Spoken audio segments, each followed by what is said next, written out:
आप सभी को वैशाख पूर्णिमा की हार्दिक शुभकामनाएं। भगवान श्री हरि और सत्यनारायण भगवान की कृपा सदा आप सभी पर बनी रहे। आज की इस वीडियो में रसपान कीजिए श्री सत्यनारायण व्रत कथा और आरती का। अगर आज की ये वीडियो आपको पसंद आए तो प्लीज वीडियो को लाइक जरूर कीजिएगा। ओम श्री गणेशाय नमः। श्री सत्यनारायण व्रत कथा प्रारंभ। पहला अध्याय। एक समय नैमिषारण्य तीर्थ में शौनक आदि सभी ऋषियों और मुनियों ने पुराण शास्त्र के वेत्ता श्री सूत जी महाराज से पूछा, हे महामुने, किस व्रत अथवा तपस्या से मनोवांछित फल प्राप्त होता है, उसे हम सब सुनना चाहते हैं। श्री सूत जी बोले, इसी प्रकार देवर्षि नारद जी के द्वारा भी पूछे जाने पर भगवान श्री कमलापति जी ने उनसे जैसा कहा था मैं उसे कह रहा हूँ, आप लोग सावधान होकर सुनिए। एक समय योगी नारद जी लोगों के कल्याण की कामना से विविध लोकों में भ्रमण करते हुए पृथ्वी लोक में आए और यहाँ उन्होंने अपने कर्म फल के अनुसार नाना योनियों में उत्पन्न सभी प्राणियों को अनेक प्रकार के क्लेश दुख भोगते हुए देखा तथा किस उपाय से इनके दुखों का सुनिश्चित रूप से नाश हो सकता है, ऐसा मन में विचार करके वे विष्णु लोक को गए। वहां 4 भुजाओं वाले शंख चक्र गदा पद्म और वनमाला से विभूषित शुक्ल वर्ण भगवान श्री नारायण जी के दर्शन कर उन देवाधिदेव की वे स्तुति करने लगे। देवर्षि नारद बोले, हे वाणी और मन से परे स्वरूप वाले, अनंत शक्ति संपन्न, आदि मध्य और अंत से रहित, निर्गुण और सकल कल्याणमय गुणों से संपन्न, भक्तों की पीड़ा नष्ट करने वाले परमात्मन, आपको मेरा नमस्कार है। स्तुति सुनने के पश्चात भगवान श्री हरि ने देवर्षि नारद से कहा, महाभाग, आप किस प्रयोजन से यहाँ आए हैं, आपके मन में क्या है? तब देवर्षि नारद कहने लगे, हे भगवान, पृथ्वी लोक में अपने पाप कर्मों के द्वारा विभिन्न योनियों में उत्पन्न सभी लोग बहुत प्रकार के क्लेशों से दुखी हो रहे हैं। हे प्रभु, किस लघु उपाय से उनके कष्टों का निवारण हो सकेगा? यदि आपकी कृपा मेरे ऊपर हो तो वह सब मैं सुनना चाहता हूँ। आप कृपा पूर्वक ये सब मुझे बताएं। तब श्री भगवान ने कहा, हे वत्स, संसार के ऊपर अनुग्रह करने की इच्छा से आपने बहुत अच्छी बात पूछी है। जिस व्रत के करने से प्राणी मोह से मुक्त हो जाता है उसे मैं आपको बताता हूँ, सुनिए। हे वत्स, स्वर्ग और पृथ्वी लोक में दुर्लभ भगवान सत्यनारायण का एक महान व्रत है। आपके स्नेह के कारण इस समय मैं उसे कह रहा हूँ। अच्छी प्रकार विधि विधान से भगवान सत्यनारायण जी का व्रत करके मनुष्य शीघ्र ही सुख प्राप्त कर परलोक में मोक्ष प्राप्त कर सकता है। भगवान की ऐसी वाणी सुनकर देवर्षि नारद कहने लगे, हे प्रभु, इस व्रत को करने का फल क्या है? इसका विधान क्या है? इस व्रत को किसने किया और इसे कब करना चाहिए, ये सब भी विस्तार पूर्वक बतलाइए। तब भगवान श्री हरि कहने लगे, यह श्री सत्यनारायण जी व्रत दुख शोक आदि का शमन करने वाला, धन धान्य की वृद्धि करने वाला, सौभाग्य और संतान देने वाला तथा सर्वत्र विजय प्रदान करने वाला है। जिस किसी भी दिन भक्ति और श्रद्धा से समन्वित होकर मनुष्य ब्राह्मणों और बंधु बांधवों के साथ धर्म में तत्पर होकर सायंकाल में भगवान श्री सत्यनारायण जी की पूजा करे, नैवेद्य के रूप में उत्तम कोटि के भोजनी पदार्थों को सवाया मात्रा में भक्ति पूर्वक अर्पित करना चाहिए। केले के फल, घी, दूध, गेहूं का चूर्ण अथवा गेहूं के चूर्ण के अभाव में साठी का चूर्ण, शक्कर या गुड़, ये सब योग्य सामग्री सवाया मात्रा में एकत्रित कर निवेदित करनी चाहिए। बंधु बांधवों के साथ श्री सत्यनारायण भगवान जी की कथा सुनकर ब्राह्मणों को भोजन कराना चाहिए। भक्ति पूर्वक प्रसाद ग्रहण करके नृत्य गीत आदि का आयोजन करना चाहिए। इसके पश्चात भगवान सत्यनारायण का स्मरण करते हुए अपने घर को जाना चाहिए। ऐसा करने से मनुष्यों की मनोकामना अवश्य पूर्ण होती है। विशेष रूप से कलयुग में पृथ्वी लोक पर यह सबसे छोटा और सरल उपाय है। दूसरा अध्याय। श्री सूत जी ने कहा, हे ऋषियों, जिन्होंने पहले समय में इस व्रत को किया है उसका इतिहास भी बताता हूँ, आप सब ध्यान पूर्वक सुने। सुंदर काशीपुरी नगरी में एक अत्यंत निर्धन ब्राह्मण रहता था। वह ब्राह्मण भूख और प्यास से बेचैन होकर पृथ्वी पर घूमता रहता था। ब्राह्मणों से प्रेम करने वाले श्री विष्णु जी ब्राह्मण को देखकर एक दिन बूढ़े ब्राह्मण का रूप धारण कर ब्राह्मण के पास जाकर आदर के साथ पूछने लगे, हे विप्रदेव, तुम नित्य ही दुखी होकर पृथ्वी पर क्यों घूमते हो? तब उस ब्राह्मण ने कहा, मैं भिक्षा के लिए पृथ्वी पर विचरता हूँ। हे भगवान, यदि आप इससे छुटकारा पाने का कोई उपाय जानते हो तो कृपा कर मुझे बताएं।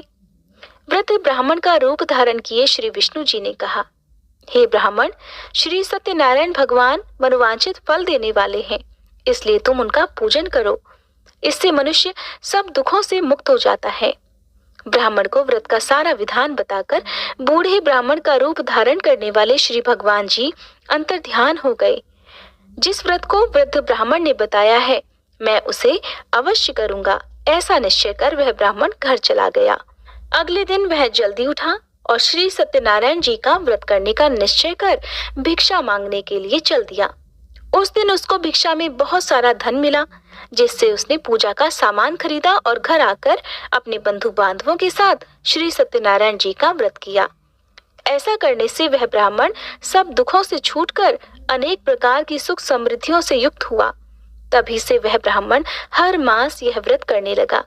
इसी प्रकार श्री सत्यनारायण जी के व्रत को जो शास्त्र विधि के अनुसार करेगा, वह सब पापों से मुक्त होकर मोक्ष को प्राप्त हो जाएगा। आगे भी जो मनुष्य पृथ्वी पर श्री सत्यनारायण जी का व्रत करेगा, वह सब दुखों से छूट जाएगा। इस तरह नारद जी से सत्यनारायण भगवान का कहा हुआ व्रत मैंने आपसे कहा। तब ऋषियों ने कहा, हे मुनीश्वर, संसार में इस विप्र से सुनकर किस किसने इस व्रत को किया, यह भी हम सब सुनना चाहते हैं। तब श्री सूत जी महाराज कहने लगे, हे मुनियों, जिस जिस प्राणी ने इस व्रत को किया है, उन सब की कथा भी सुनो। एक समय वह ब्राह्मण धन और ऐश्वर्य के अनुसार बंधु बांधवों के साथ व्रत पूजन कर रहा था कि उसी समय एक लकड़हारा आया। उसने लकड़ियां बाहर रख दी और ब्राह्मण के घर में चला गया। प्यास से व्याकुल लकड़हारे ने ब्राह्मण को व्रत करते हुए देखा तो वह अपनी प्यास को भूल गया। उसने ब्राह्मण को नमस्कार किया और पूछा, हे ब्राह्मण देवता, आप यह किसका पूजन कर रहे हैं? इस व्रत को करने से क्या फल मिलता है, कृपया कर मुझे भी बताएं। तब ब्राह्मण ने कहा, सब मनोकामनाओं को पूर्ण करने वाला यह श्री सत्यनारायण जी का व्रत है। इनकी ही कृपा से मेरे यहाँ धन धान्य आदि की वृद्धि हुई है। विप्र से इस व्रत के बारे में जानकर वह लकड़हारा बहुत प्रसन्न हुआ। भगवान का चरणामृत लेकर और भोजन करने के बाद वह अपने घर को चला गया।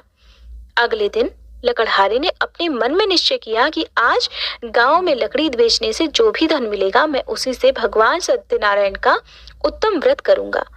ऐसा मन में विचार कर वह लकड़हारा लकड़ियां लेकर अपने सिर पर रखकर जिस नगर में धनवान लोग रहते थे, वहां चला गया।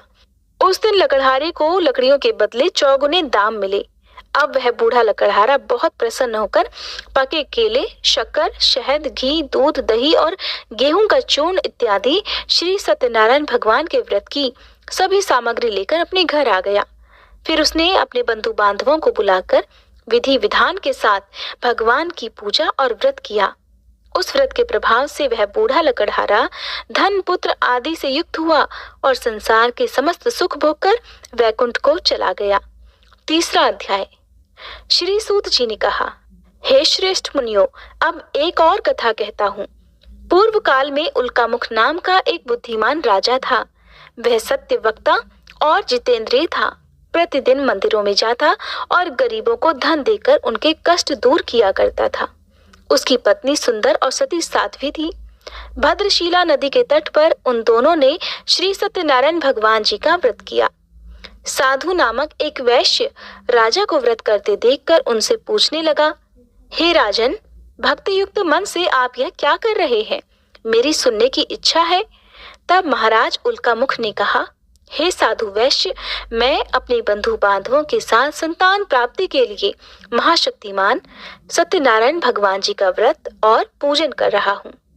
तब उसने कहा, हे राजन, मुझे भी इस सब का विधि विधान बताइए। मैं भी आपके कहे अनुसार इस व्रत को करूंगा। मुझे कोई संतान नहीं है और मुझे विश्वास है कि इससे निश्चय ही मेरे यहाँ भी संतान होगी। राजा से सब विधान सुनकर व्यापार से निवृत्त होकर वह वैश्य खुशी खुशी अपने घर आ गया। वैश्य ने अपनी पत्नी लीलावती से संतान देने वाले उस व्रत का समाचार सुनाया और निश्चय किया कि जब हमारे यहाँ संतान होगी तब मैं भी इस व्रत को करूंगा। एक दिन उसकी पत्नी लीलावती सांसारिक धर्म में प्रवृत्त होकर गर्भवती हो गई। उसने एक सुंदर कन्या को जन्म दिया। कन्या का नाम कलावती रखा गया। इसके बाद लीलावती ने अपने पति को याद दिलाया कि आपने जो भगवान का व्रत करने का संकल्प लिया था, अब आप उसे पूरा कीजिए। साधु वैश्य ने कहा, हे प्रिय, मैं कन्या के विवाह पर इस व्रत को अवश्य करूंगा। इस प्रकार अपनी पत्नी को आश्वासन देकर वह व्यापार करने चला गया। काफी दिनों के बाद वह लौटा तो उसने नगर में सखियों के साथ अपनी पुत्री को खेलते देखा। वैश्य ने तुरंत कलावती के लिए कोई सुयोग्य वर की तलाश की। कंचन नगर के एक सुयोग्य वणिक पुत्र से अपने बंधु बांधवों सहित प्रसन्न मन से अपनी पुत्री का विवाह उसके साथ कर दिया। वैश्य विवाह के समय भी सत्यनारायण भगवान का व्रत करना भूल गया। इस पर श्री सत्यनारायण भगवान की लीला हुई। अपने कार्य में कुशल साधु नामक वैश्य अपने जमाता सहित नाव को लेकर व्यापार करने के लिए समुद्र के समीप स्थित रत्नसारपुर नगर में गया। दोनों ससुर और जमाई राजा चंद्रकेतु के नगर में व्यापार करने लगे। एक दिन भगवान सत्यनारायण की माया से प्रेरित एक चोर राजा का धन चुराकर भागा जा रहा था। राजा के दूतों को अपने पीछे आते देखकर चोरों ने घबराकर राजा के धन को उनकी नाव में रखा और भाग गए, जहां ससुर और जमाई थे। राजा के दूतों ने जब धन को उनकी नाव में रखा देखा तो पकड़कर राजा के पास जाकर कहने लगे, महाराज, हम ये 2 चोर पकड़कर लाए हैं, आप आज्ञा दीजिए। राजा ने कारागार में डालने की आज्ञा दे दी। इस प्रकार राजा की आज्ञा से उनको कठिन कारावास में डाल दिया गया तथा उनका सारा धन भी ले लिया गया। सत्यनारायण भगवान जी की लीला के अनुसार साधु वैश्य की पत्नी लीलावती और पुत्री कलावती भी घर पर बहुत दुखी हुई। उनके घर में रखा हुआ सारा धन चोर चुरा कर ले गए। एक दिन शारीरिक और मानसिक पीड़ा से और भूख प्यास से अति दुखित होकर भोजन की चिंता में कलावती एक ब्राह्मण के घर गई। उसने श्री सत्यनारायण भगवान का व्रत होते देखा। उसने कथा सुनी और प्रसाद ग्रहण कर रात को घर आई। तब माता ने कलावती से पूछा, हे पुत्री, तू अब तक कहाँ रही और तेरे मन में क्या है? तब कलावती कहने लगी, हे माता, मैंने श्री सत्यनारायण भगवान का व्रत होते देखा है। तब कलावती के वचन सुनकर लीलावती ने सत्यनारायण भगवान जी के पूजन की तैयारी की। उसने परिवार और बंधु बांधवों सहित मिलकर श्री सत्यनारायण भगवान जी का पूजन और व्रत किया और मनोकामना मांगी कि मेरे पति और दामाद शीघ्र ही घर लौट आए। साथ ही उसने प्रार्थना भी की कि हे प्रभु, हम सबके अपराध क्षमा कीजिए। श्री सत्यनारायण भगवान जी इस व्रत से संतुष्ट हो गए। उन्होंने राजा चंद्रकेतु को स्वप्न में दर्शन देकर कहा, हे राजन, जिन दोनों वैश्यों को तुमने बंदी बना रखा है वे निर्दोष हैं, उन्हें प्रातःकाल ही छोड़ देना। राजा से ऐसा कहकर भगवान अंतर्ध्यान हो गए। प्रातःकाल राजा चंद्रकेतु ने सभा में सभी को अपना स्वप्न सुनाया और सैनिकों को आज्ञा दी कि दोनों को कारागार से मुक्त कर सभा में लाया जाए। दोनों ने आते ही राजा को प्रणाम किया। तब राजा उनसे कहने लगा, हे महानुभावों, तुम्हें अज्ञानतावश ऐसा दुख प्राप्त हुआ है। अब तुम्हें कोई भय नहीं है, अब तुम दोनों मुक्त हो। ऐसा कहकर राजा ने उन्हें नए नए वस्त्र आभूषण दिए और उनका जितना धन लिया था उसे दोगुना कर उन्हें आदर और सम्मान से विदा कर दिया। इस प्रकार दोनों वैश्य अपने घर को चल दिए। चौथा अध्याय। श्री सूत जी ने कहा, वैश्य और उसके जमाई ने मंगलाचार करके यात्रा आरंभ की और अपने नगर की ओर चल पड़े। थोड़ी ही दूर आगे बढ़े थे कि एक दंडी वेशधारी श्री भगवान जी उन्हें मिले और उनसे पूछने लगे, हे वैश्य, तेरी नाव में क्या है? अभिमानी वणिक हंसता हुआ कहने लगा, हे दंडी, आप क्यों पूछते हैं? क्या धन लेने की इच्छा है? मेरी नाव में तो बेल और पत्ते भरे हैं। वैश्य के कठोर वचन सुनकर दंडी रूप में भगवान ने कहा, तुम्हारा वचन सत्य हो। ऐसा कहकर वे वहां से कुछ दूर जाकर समुद्र के किनारे बैठ गए। दंडी महाराज के जाने के पश्चात वैश्य ने नित्य क्रिया से निवृत्त होने के बाद जब नाव को ऊंची उठी देखा तो बड़ी हैरानी हुई और नाव में बेलपत्ते आदि देखकर मूर्छित होकर जमीन पर गिर पड़ा। होश आने पर अत्यंत शोक प्रकट करने लगा। तब उसके जमाई ने कहा, पिताजी आप शोक न करें, यह दंडी महाराज का ही श्राप है, अतः उनकी शरण में ही हमें चलना चाहिए, तभी हमारी मनोकामना पूरी हो सकेगी। जमाई के वचन सुनकर दंडी महाराज के पास पहुंचा और भक्ति भाव से उन्हें प्रणाम करके कहने लगा, हे प्रभु, मैंने जो आपसे असत्य वचन कहे थे उनके लिए मुझे क्षमा कर दीजिए। ऐसा कहकर वैश्य रोने लगा। तब दंडी भगवान बोले, हे वणिक पुत्र, मेरी आज्ञा से ही तुझे बार बार दुख प्राप्त हुआ है, क्योंकि तू मेरी पूजा से विमुख हुआ है। तब उसने कहा, हे भगवान, आपकी माया से ब्रह्मादि देवता भी आपके रूप को नहीं जान पाते, तब मैं अज्ञानी भला कैसे जान सकता हूँ? आप प्रसन्न होइए, मैं अपनी सामर्थ्य के अनुसार आपकी पूजा करूंगा। कृपया मेरी रक्षा कीजिए और पहले के समान मेरी नौका को धन से भर दीजिए। उसके इस प्रकार भक्ति युक्त वचन सुनकर सत्यनारायण भगवान प्रसन्न हो गए और उसकी इच्छा अनुसार वरदान देकर अंतर्ध्यान हो गए। तब ससुर और जमाई दोनों ने नाव पर आकर देखा कि नाव तो धन से भरी हुई थी। फिर वह भगवान सत्यनारायण जी का पूजन कर अपने जमाई सहित अपने नगर की ओर चल पड़ा। जब वह अपने नगर के निकट पहुंचा, तब उसने एक दूत को अपने घर भेज दिया। दूत ने वैश्य के घर जाकर उसकी पत्नी को नमस्कार किया और कहने लगा, आपके पति अपने दामाद सहित इस नगर के समीप आ गए हैं। लीलावती और उसकी कन्या कलावती उस समय भगवान का पूजन कर रही थी। दूत का वचन सुनकर साधु की पत्नी ने बड़े हर्ष के साथ सत्यदेव का पूजन पूर्ण किया और अपनी पुत्री से कहने लगी, मैं अपने पति के दर्शन को जाती हूँ, तू भी पूजा समाप्त कर शीघ्र आ जाना। परंतु कलावती पूजन और प्रसाद छोड़कर जल्दी जल्दी अपने पति के दर्शन करने के लिए चली गई, परंतु उसको पति के दर्शन प्राप्त ही नहीं हुए। नौका को डूबा हुआ और कन्या को रोती हुई देखकर वैश्य दुखी होकर कहने लगा, हे प्रभु, मुझसे या मेरे परिवार से जो भूल हुई है उसे क्षमा कीजिए। इस प्रकार वह रोने लगा। उसके दीन वचन सुनकर सत्यनारायण भगवान फिर से प्रसन्न हो गए। तभी आकाशवाणी हुई, हे वैश्य, तेरी कन्या प्रसाद छोड़कर आई है, इसका पति इसी कारण अदृश्य हो गया है। अब यदि तेरी कन्या घर जाकर प्रसाद खाकर लौटे तो इसका पति इसे अवश्य मिल जाएगा। आकाशवाणी सुनकर कलावती ने घर पहुंचकर पूजन विधिवत समाप्त किया और प्रसाद ग्रहण करके अपने पति के दर्शन किए। तत्पश्चात वैश्य ने वहीं बंधु बांधवों सहित भगवान सत्यनारायण का विधि पूर्वक पूजन किया और वह इस लोक के सभी सुख भोगकर अंत में स्वर्गलोक को चला गया। 5वां अध्याय। श्री सूत जी ने आगे कहा, हे ऋषियों, मैं एक और कथा भी कहता हूँ। प्रजा पालन में लीन तुंगध्वज नाम का एक राजा रहा करता था। उसने भगवान सत्यनारायण का प्रसाद त्याग कर बहुत दुख पाया। एक समय राजा वन में वन्य पशुओं को मारकर बड़ के वृक्ष के नीचे आया। वहां उसने ग्वालों को भक्ति भाव से बंधु बांधवों सहित श्री सत्यनारायण जी का व्रत पूजन करते देखा, परंतु राजा ये सब देखकर भी अभिमानवश न तो वहां गया और न ही सत्यनारायण भगवान को प्रणाम किया। जब ग्वालों ने भगवान जी का प्रसाद उसके सामने रखा तो वह प्रसाद त्याग कर अपने नगर को चला गया। नगर में पहुंचकर उसने देखा कि उसका सब कुछ नष्ट हो गया है। वह समझ गया कि यह सब भगवान सत्यनारायण ने ही किया है।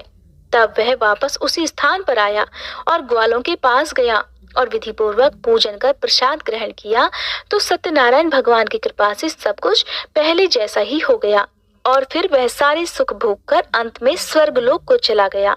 जो मनुष्य इस परम दुर्लभ व्रत को करेगा, श्री सत्यनारायण भगवान की कृपा से उसे धन धान्य की प्राप्ति होगी। इस व्रत के प्रभाव से निर्धन धनी बंदी बंधन से मुक्त होकर निर्भय हो जाता है।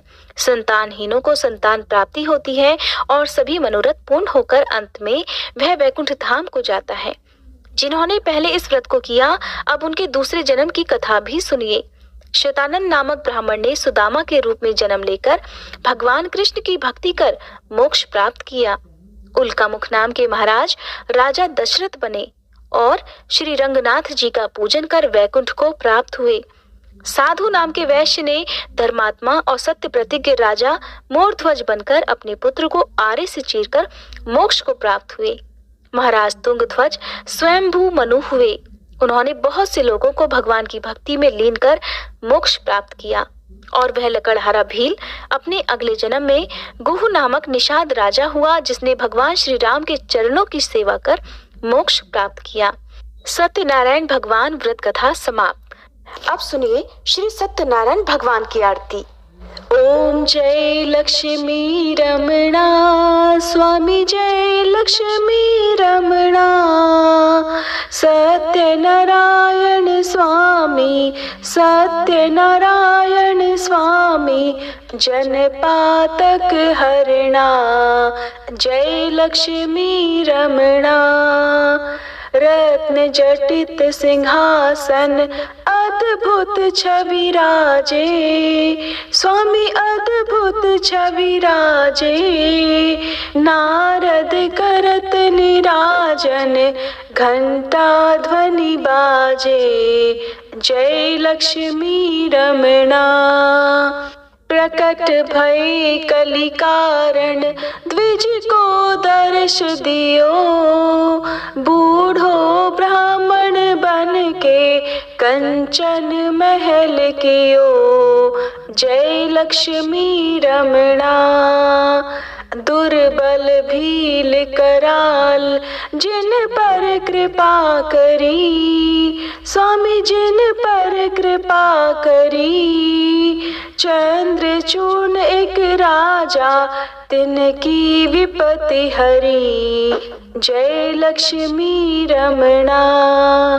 वैश्य मनोरथ पाया श्रद्धा तज दीन्ही, स्वामी श्रद्धा तज दीन्ही। सो फल भोग्यो प्रभु जी, सो फल भोग्यो प्रभु जी, फिर अस्तुति कीन्ही। जय लक्ष्मी रमणा। भाव भक्ति के कारण छिन छिन रूप धरियो, स्वामी छिन छिन रूप धरियो। श्रद्धा धारण कीनी, श्रद्धा धारण कीनी, तिनको काज सरियो। जय लक्ष्मी रमणा। ग्वाल बाल संग राजा वन में भक्ति करी, स्वामी वन में भक्ति करी। मन वांछित फल दीन हो, मन इच्छा फल दीन हो, दीन दयाल हरि। जय लक्ष्मी रमणा। चढ़त प्रसाद सवायो कदली फल मेवा, स्वामी कदली फल मेवा। धूप दीप तुलसी से राजी सत्य देवा। जय लक्ष्मी रमणा। श्री सत्यनारायण जी की आरती जो कोई नर गावे, स्वामी जो कोई नर गावे। रिद्धि सिद्धि सुख संपत्ति, रिद्धि सिद्धि सुख संपत्ति, सहज रूप पावे। जय लक्ष्मी रमणा। जय लक्ष्मी रमणा, स्वामी जय लक्ष्मी रमणा। सत्यनारायण स्वामी जनपातक हरणा। जय लक्ष्मी रमणा, स्वामी जय लक्ष्मी रमणा। प्रेम से बोलिए श्री सत्यनारायण भगवान की जय। मित्रों, आशा करता हूँ कि यह धार्मिक शिक्षाप्रद कथा आप लोगों को अवश्य पसंद आई होगी। अगर आप लोगों को यह कथा पसंद आई हो तो इस कथा को लाइक करें और अधिक से अधिक लोगों को शेयर भी करें, जिससे कि वे भी इस शिक्षाप्रद उत्तम कथा को सुनकर अपने जीवन को सुखी एवं सामर्थ्य बना सकें। मित्रों, अगर अभी तक आप लोगों ने हमारे चैनल को सब्सक्राइब नहीं किया है तो तुरंत सब्सक्राइब कर लें, जिससे कि नोटिफिकेशन के माध्यम से आप लोगों को हमारे नए नए वीडियोस, शिक्षाप्रद कथाएं तुरंत प्राप्त हो सके और आप उसको सुन करके अपने जीवन को सुखी बना सके। तो कल फिर किसी नए धार्मिक कथा को लेकर के आप लोगों के समक्ष फिर से प्रस्तुत होंगे। तब तक के लिए राम राम।